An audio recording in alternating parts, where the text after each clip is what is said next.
सबूत के तौर पर मैं बताऊंगा। Article 340, you all are aware that article 340 is about OBC, other backward classes। इस देश के पिछड़ी जातियों को हक देने के लिए जो प्रावधान किया गया संविधान में 340 नंबर का ये जो धारा है 340 नंबर की, जिसके आधार पर आगे कालेलकर कमीशन बना, मंडल कमीशन बना, ओबीसीओं के लिए काफी कुछ आगे चलकर मिला। बाबा साहब ने जो असल में लिखा है उसमें लिखा है state shall appoint the commission. जब बहस हुई तो ठाकुरदास भार्गव जी द्वारा सुझाव लाया गया और उसमें बताया गया कि शैल के बजाय आपको मे करना होगा। जो कानून के छात्र हैं, टीचर एंड स्टूडेंट हैं, वो जानते हैं कि मे, MAY मे इंग्लिश का एक सामान्य शब्द, शाल SHALL शाल, लेकिन कानून के परिभाषा में बहुत महत्व होता है।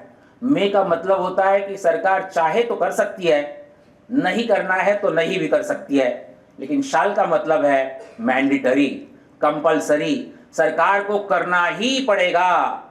बाबा साहब ने जो शाल लिखा था, मतदान के बाद उसको हटाया गया, मे लिखा गया। आगे बाबा साहब ने लिखा था state shall accept the report. फिर मतदान हुआ, फिर शाल के बजाय मे किया गया। ऐसी कई बातें हैं कि जो बाबा साहब करना चाहते थे नहीं कर सके, लाना चाहते थे नहीं ला सके, और कई बातें हैं उनको बदलना पड़ा, अमेंडमेंट्स करने पड़े।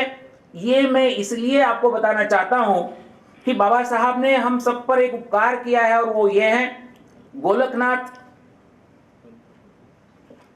एंड केशवानंद भारती, इन दो जजमेंट में सुप्रीम कोर्ट ने कहा कि संविधान में संशोधन हो सकते हैं, संविधान में अमेंडमेंट्स हो सकते हैं। हम सब जानते हैं 100 से ज्यादा अमेंडमेंट्स इतने सालों में हुए हैं, लेकिन हम संविधान को बदल सकते हैं, इसका मतलब पूरा का पूरा संविधान नहीं बदल सकते।